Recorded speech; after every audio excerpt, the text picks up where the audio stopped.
Prologue. On the Friday morning, after my return from futurity, I woke long after dawn from the deepest of dreamless sleeps. I got out of bed and threw back the curtains.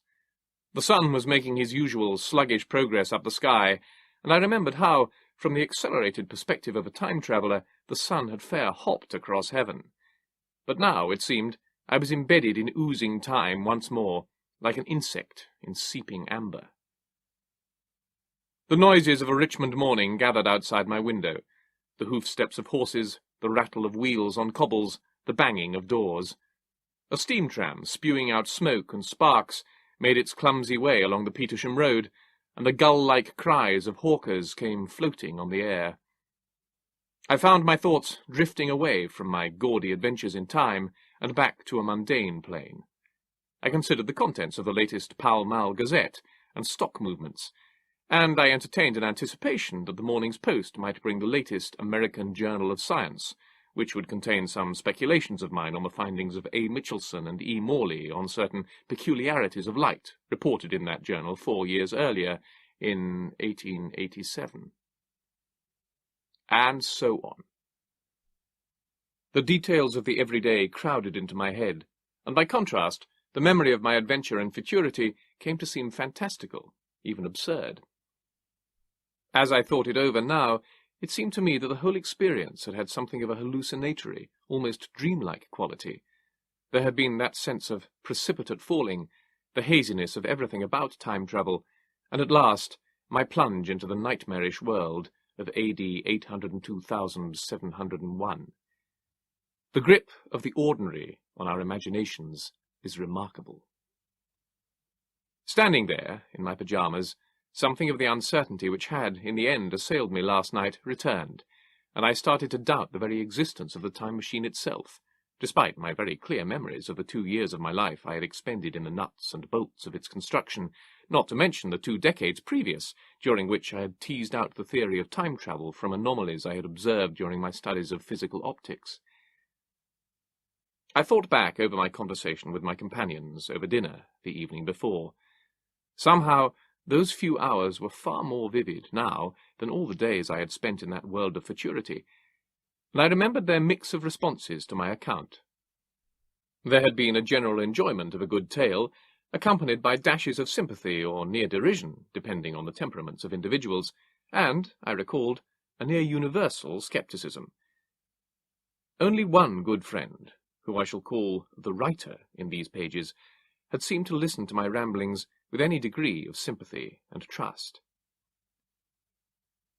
Standing by the window, I stretched, and my doubts about my memories took a jolt.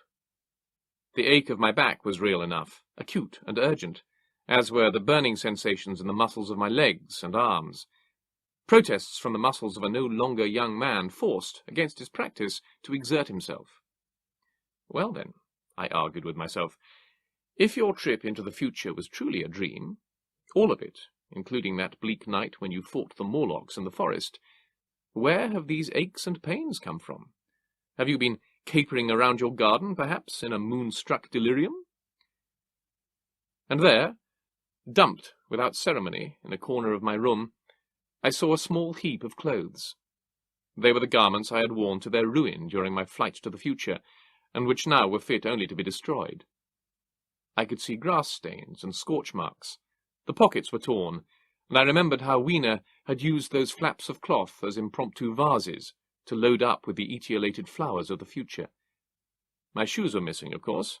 I felt an odd twinge of regret for the comfortable old house shoes which I had borne unthinking into a hostile future before abandoning them to an unimaginable fate, and there, on the carpet, were the filthy, blood-stained remnants of my socks. Somehow, it was those socks, those comical, battered old socks, whose rude existence convinced me, above anything else, that I was not yet insane, that my flight into the future had not been entirely a dream. I must return to time, I saw. I must gather evidence that futurity was as real as the Richmond of 1891, to convince my circle of friends and my peers in my scientific endeavours, and to banish the last traces of my own self-doubt. As I formed this resolve, Suddenly I saw the sweet, empty face of Weena, as vivid as if she had been standing there before me. Sadness, and a surge of guilt at my own impetuosity, tore at my heart. Weena, the Eloy child-woman, had followed me to the palace of green porcelain through the depths of the resurgent forest of that distant Thames valley, and had been lost in the confusion of the subsequent fire and the bleak assaults of the Morlocks. I have always been a man to act first and allow my rational brain to catch up later. In my bachelor life, this tendency had never yet led anyone into serious danger except myself, but now, in my thoughtlessness and headlong rush, I had abandoned poor, trusting Weena to a grisly death in the shadows of that dark night of the Morlocks. I had blood on my hands, and not just the ichor of those foul, degraded submen, the Morlocks. I determined I must make recompense, in whatever way I could, for my abominable treatment of poor, trusting Weena. I was filled with resolve.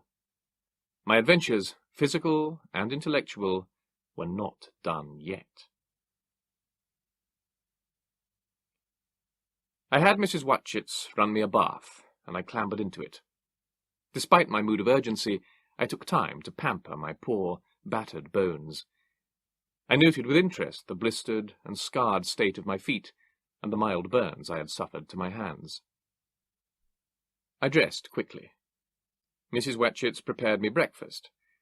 I dug into my eggs, mushrooms, and tomatoes with vigour, and yet I found the bacon and sausages lying heavy in my mouth. When I bit into the thick meat, its juices, full of salt and oil, filled me with a faint disgust. I could not help but remember the Morlocks, and the meat I had seen them consume at their foul repasts. My experiences had not dulled my appetite for mutton at dinner the previous evening, I recalled, but then my hunger had been so much greater. Could it be that a certain shock and disquietude, unravelling from my misadventures, were even now working through the layers of my mind?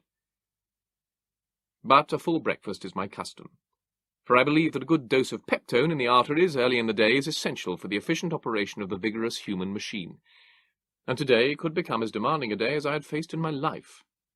Therefore, I put aside my qualms and finished my plate, chewing through my bacon with determination. Breakfast over, I donned a light but serviceable summer suit. As I think I mentioned to my companions at dinner the previous evening, it had become evident to me, during my plummeting through time, that winter had been banished from the world of A.D. 802,701, whether by natural evolution, geogonic planning, or the re-engineering of the sun himself, I could not say, and so I should have no need of winter greatcoats and scarves in futurity. I donned a hat to keep the future sun from my pale English brow, and dug out my stoutest pair of walking boots.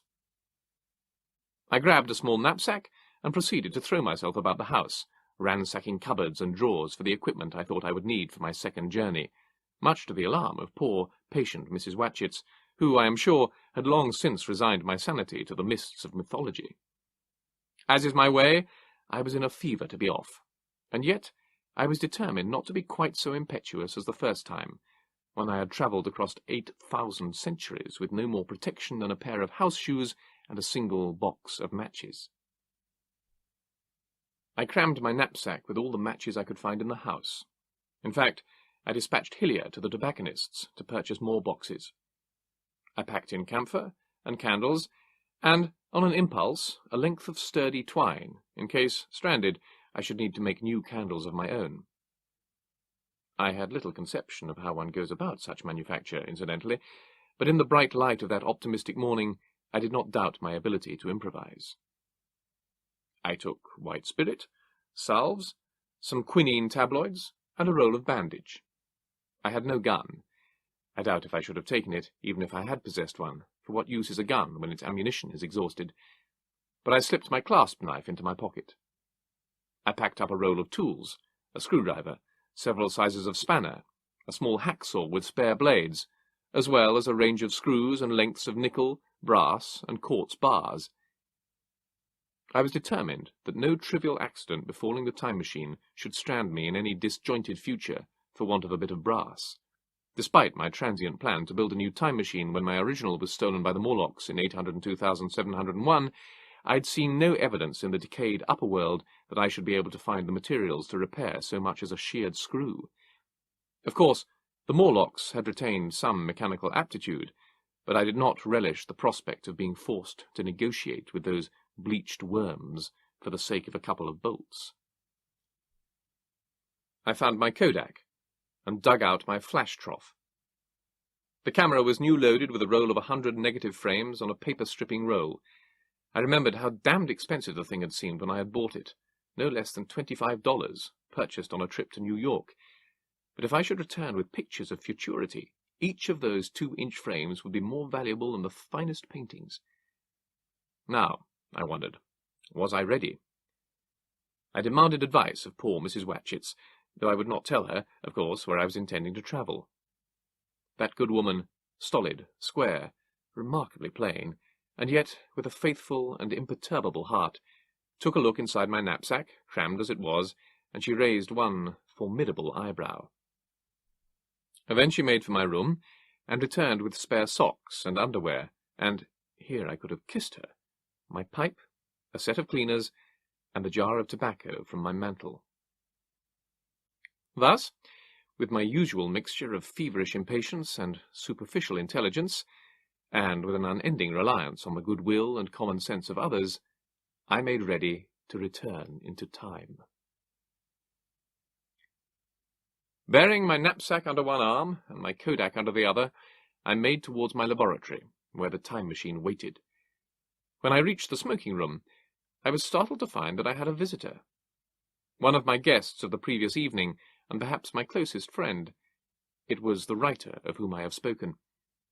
He stood at the centre of the room in an ill-fitting suit, with his tie knotted about as rough as you could imagine, and with his hands dangling awkward by his side. I recalled again how, of the circle of friends and acquaintances whom I had gathered to serve as the first witnesses to my exploits, it was this earnest young man who had listened with the most intensity, his silence vibrant with sympathy and fascination.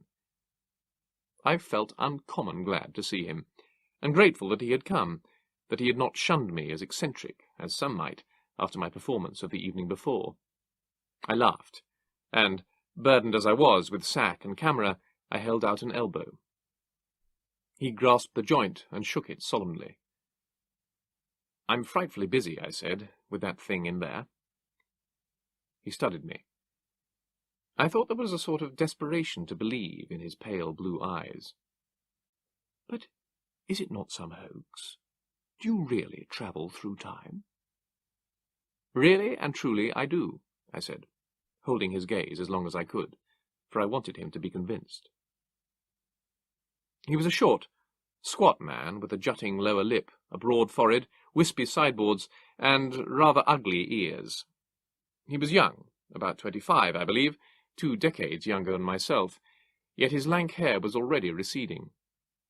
His walk had a sort of bounce, and he had a certain energy about him, nervous, like a plump bird's, but he always looked sickly. I know he suffered hemorrhages from time to time, from a soccer game kicking to the kidneys he had received when working as a teacher in some god-forsaken private school in Wales.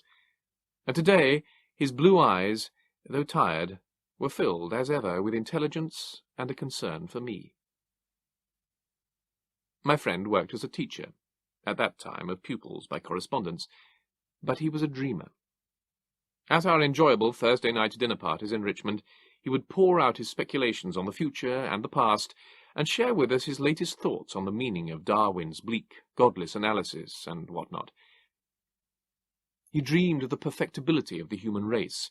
He was just the type, I knew, who would wish with all his heart that my tales of time travel were true. I call him writer out of an old kindness, I suppose, for as far as I knew he had only had published various awkward speculations in college journals and the like, but I had no doubt that his lively brain would carve him out a niche in the world of letters of some sort, and, more to the point, he had no doubt of it either. Though I was eager to be off, I paused a moment. Perhaps the writer could serve as my witness on this new voyage. In fact, I wondered now, it could be that he was already planning to write up my earlier adventures in some gaudy form for publication. Well, he would have my blessing. "I only want half an hour," I said, calculating that I could return to this precise time and place with a mere touch of the levers of my machine, no matter how long I chose to spend in the future or past. "I know why you came, and it's awfully good of you. There's some magazines here. If you'll stop to lunch, I'll prove you this time-travelling up to the hilt, specimens and all, if you'll forgive my leaving you now." He consented. I nodded to him, and, without further ado, I set off down the corridor to my laboratory. So I took my leave of the world of 1891. I have never been a man of deep attachments, and I am not one for flowery farewells, but had I known I should never see the writer again, at least not in the flesh, I fancy I would have made something more of a ceremony of it. I entered my laboratory. It was laid out something like a milling shop. There was a steam lathe attached to the ceiling, which powered various metal-turning machines by means of leather bands, and fixed to benches around the floor were smaller lathes, a sheet metal stamp, presses, acetylene welding sets, vices, and the like. Metal parts and drawings lay about on the bench, and abandoned fruits of my labours lay in the dust of the floor, for I am not by nature a tidy man. Lying at my feet now, for example, I found the nickel bar which had held me up before my first sojourn into time, that bar which had proved to be exactly 1 inch short, so that I had had to get it remade. I had spent much of 2 decades of my life in this room, I reflected. The place was a converted conservatory, giving onto the garden. It was built on a framework of slender, white-painted wrought iron, and had once given a decent view of the river, but I had long since boarded up the panes, to assure myself of a consistency of light, and to deter the curious eyes of my neighbours. My various tools and devices loomed in that oily darkness, and now they reminded me of my half-glimpses of the great machines in the caverns of the Morlocks. I wondered if I myself might not have some morbid streak of the Morlock. When I returned, I resolved, I would kick out the boards and glaze up the room once again, and make it a place of Eloy light rather than Morlock gloom. Now I walked forward to the time machine. That bulky, askew thing sat against the northwest side of the workshop, where, 800 millennia away, the Morlocks had dragged it in their efforts to entrap me inside the pedestal of the White Sphinx. I hauled the machine back to the southeast corner of the laboratory, where I had built it. That done, I leaned over and, in the gloom, made out the 4 chronometric dials which counted the passage of the machine through history's static array of days. Now, of course, the hands were all set to 0, for the machine had returned to its own time. Beside this row of dials, there were the 2 levers which drove the beast, one for the future and one for the past. I reached out and, on impulse, stroked the lever for futurity. The squat, tangled mass of metal and ivory shuddered like a live thing. I smiled. The machine was reminding me that it was no longer of this earth, of this space and time. Alone of all the material objects of the universe, save for those I had carried on my own person, this machine was 8 days older than its world. For I had spent a week in the era of the Morlocks, but had returned to the day of my departure. I dropped my pack and camera to the floor of the laboratory, and hung up my hat on the back of the door. Remembering the Morlocks fiddling with the machine, I settled myself to checking it over. I did not trouble to clean off the various brown spots and bits of grass and moss which still clung to the machine's rails. I have never been one for fussy appearances. But one rail was bent out of shape, and I twisted that back, and I tested the screws, and oiled the quartz bars. As I worked, I remembered my shameful panic when discovering the machine lost to the Morlocks, and I felt a deep surge of affection for the ugly thing. The machine was an open cage of nickel, brass and quartz, ebony and ivory, quite elaborate, like the workings of a church clock, perhaps, and with a bicycle saddle set incongruous in the middle of it all. Quartz and rock crystal, suffused with platnerite, glimmered about the framework, giving the whole a sense of unreality and skewness. Of course, none of it would have been possible without the properties of the strange substance I had labelled platnerite. I remembered how, by chance, I had come into possession of a sample of that material, On that night, 2 decades earlier, when a stranger had walked up to my door and handed me a packet of the stuff. Plattner, he had called himself. He was a bulky chap, a good few years older than myself, with an odd, broad, grey-grizzled head, and dressed in peculiar jungle colours. He instructed me to study the potent stuff he handed me in a glass medicine jar. Well, the stuff had sat uninvestigated on a shelf in the laboratory for over a year, while I progressed with more substantive work. But at last, on a dull Sunday afternoon, I had taken the jar down from its shelf. And what I had found out had, at last, led to this. It was plattnerite, suffused into quartz rods, which fueled the time machine, and made its exploits possible. But I flatter myself to think that it took my own combination of analysis and imagination to realize and exploit the properties of that remarkable substance, where a lesser man may have missed the mark. I had been reluctant to publicize my work, outlandish as the field was, without experimental verification. I promised myself that direct on my return, with specimens and photographs, I would write up my studies for the Philosophical Transactions. It would be a famous addition to the 17 papers I had already placed there on the physics of light. It would be amusing, I reflected, to call my paper something dry, such as Some Reflections on the Anomalous Chronologic Properties of the Mineral Plattnerite, and to bury within it the thunderous revelation of the existence of time travel. At last, I was done. I set my hat square over my eyes once more, and I picked up my pack and camera and fixed them under the saddle. Then, on an impulse, I went to the fireplace of the laboratory and picked up the poker which stood there. I hefted its substantial mass in my hand. I thought it might be useful, and I lodged it in the machine's frame. Then I sat myself in the saddle, and I placed my hand on the white starting levers. The machine shuddered, like the animal of time it had become.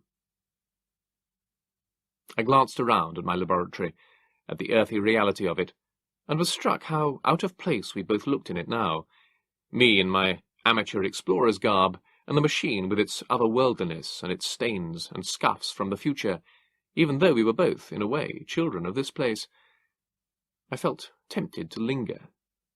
What harm would it do to expend another day, week, year here, embedded in my own comfortable century? I could gather my energies and heal my wounds. Was I being precipitate once again in this new venture? I heard a footstep in the corridor from the house, a turn of the door handle. It must be the writer coming to the laboratory. Of a sudden, my mind was set. My courage would not grow any stronger with the passage of any more of this dull, ossified 19th century time, and besides, I had said all the goodbyes I cared to make. I pressed the lever over to its extreme position. I had that odd sense of spinning that comes with the first instant of time travel, and then there came that helpless, headlong feel of falling. I think I uttered an exclamation at the return of that uncomfortable sensation. I fancy I heard a tinkle of glass, a skylight pane perhaps, blown in by the displacement of air. And, for a shredded remnant of a second, I saw him standing there in the doorway, the writer, a ghostly, indistinct figure, with one hand raised to me, trapped in time. Then he was gone, swept into invisibility by my flight. The walls of the laboratory grew hazy around me, and once more the huge wings of night and day flapped around my head.